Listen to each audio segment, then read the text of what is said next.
While fan speculation over a possible Back to the Future 4 has never faded, it's a good thing that a belated sequel hasn't happened. Well, there's been plenty of talk over the years about a possible Back to the Future 4. It's a blessing that a belated sequel never happened. Director and co-writer Robert Zemeckis and co-producer co-writer Bob Gale are the gatekeepers of the franchise. They had it written into their contracts for the series that further sequels or a reboot couldn't be made in their lifetimes without their approval. In the intervening 30 years and counting since Back to the Future Part 3, said approval has not been forthcoming, with the pair making it clear that the story is finished. In lists of the best movies ever made, Back to the Future is often among the ranks. Its deceptively simple elevator pitch, what if you could travel back in time to meet your parents when they were your age, is transformed into a fantastically clever adventure that encapsulates the Amblin spirit of the 1980s. Though its ending tease wasn't originally meant to spawn a sequel, the film's success resulted in Zemeckis and Gale conceiving a trilogy to tell a bigger story. Back to the Future Part 2 and Back to the Future Part 3 were filmed back-to-back, and while they didn't reach the acclaim of the first movie, they were nevertheless successful. Appreciation for the sequels has grown over time, and many have never given up hope on Back to the Future 4.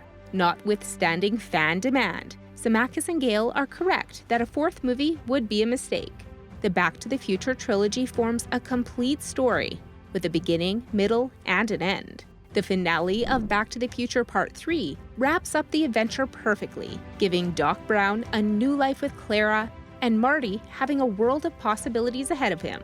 As Doc says to Marty in his farewell, "Your future is whatever you make it, so make it a good one." It's an extremely satisfying point to end the series on, and something that any sequel would undermine regardless of quality. There isn't any need to extend their stories with Back to the Future 4. It's far better to leave it on the feeling that they all lived happily ever after. The Back to the Future sequels were filmed only a few years after the original movie, so retained its tone and appearance. As a trilogy, they feel like they're all part of a singular vision, which Back to the Future 4 would inevitably feel separate from. Too much time has passed. While sci-fi legacy sequels can work, example Blade Runner 2049 or Ghostbusters Afterlife, they usually come with a prerequisite that they expand the world and add new characters as the main protagonists. The charm of Back to the Future, however, is embedded in the Marty-Doc relationship and the Hill Valley setting. Focusing on other characters or expanding the world just wouldn't feel like a Back to the Future sequel.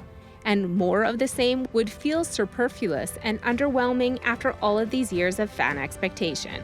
While Zemeckis and Gale have made sure that there will never be a Back to the Future 4 or reboot in their lifetimes, fans still have ways to enjoy the time travel franchise outside of the three movies. There is the short-lived 90s animated show, books, comics, and even West End stage musicals of the original film. Perhaps the closest fans can get to a Part 4 is 2010's Back to the Future: The Game, which picked up the story 6 months later, or Christopher Lloyd's return in the short film, Doc Brown Saves the World. Rick and Morty, meanwhile, have taken up the banner from Doc Brown and Marty McFly, plotting their course of modern-day time travel shenanigans. Michael J. Fox's unique theory on Back to the Future's legacy. Michael J. Fox shares his unique theory on why the Back to the Future franchise continues to have such a strong legacy all these years later. Michael J. Fox is getting candid about Back to the Future's legacy. While Fox has had a prolific career, his role as Marty McFly in Back to the Future franchise remains his most iconic performance. Marty's time-traveling adventures with Doc Brown, Christopher Lloyd, continue to be a staple of popular culture, inspiring the ongoing Rick and Morty television series and Back to the Future, the musical performed in England and will soon make its Broadway debut. Why Crispin Glover didn't return for Back to the Future sequels? George McFly appeared in all three Back to the Future movies, but Crispin Glover only played the role in the original film, and here's why.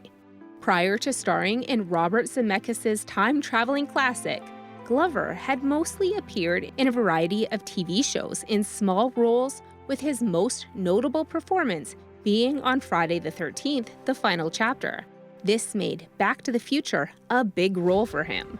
Although not the lead, Glover played a central role in Back to the Future thanks to the story, when in the past, Marty searched to find George and make sure he met Lorraine, his future wife, which required Glover to play the quirky younger version of George. But parts of Back to the Future also took place in Marty's present, which meant Glover needed to be aged up to play George in these scenes.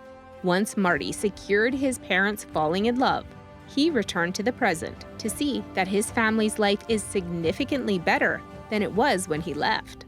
This ending for Back to the Future, though, is part of the reason why Glover didn't return for the sequels. As discussed in the latest Screen Rant video, Glover has opened up in interviews about his disagreement with his ending. He didn't like that the McFly family was suddenly richer and thus happier in the end. His debates with Zemeckis fractured their working relationship, which didn't help Glover later on. When it was time for the sequels to be made, Glover believed he should be paid on equal terms with the film's other stars, but the decision was made to move on at that point.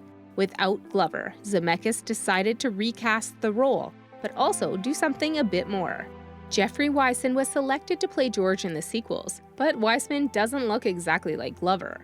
To help make the recast as unnoticeable as possible, Wiseman had to wear extensive prosthetics on his face to make him look closer to Glover. Even with his aid, the two men weren't an exact match, but it did make the transition seamless enough that some viewers may have not noticed. While Glover missed out in appearing in 2 successful Back to the Future sequels, he has gone on to continue having success elsewhere. He was in Twister in 1989 and then played Andy Warhol in The Doors in 1991. He then joined the Charlie Angels franchise in the early 2000s. Some of his other notable films include Like Mike, Beowulf, Alice in Wonderland, and Hot Tub Time Machine. How did Eric Stoltz nab the role of Marty McFly? Once the script for Back to the Future began traveling through Hollywood circles, many young actors pursued its lead role. Up-and-coming talents like John Cryer, Ben Stiller, and Thomas Howell each threw their hat into the casting ring.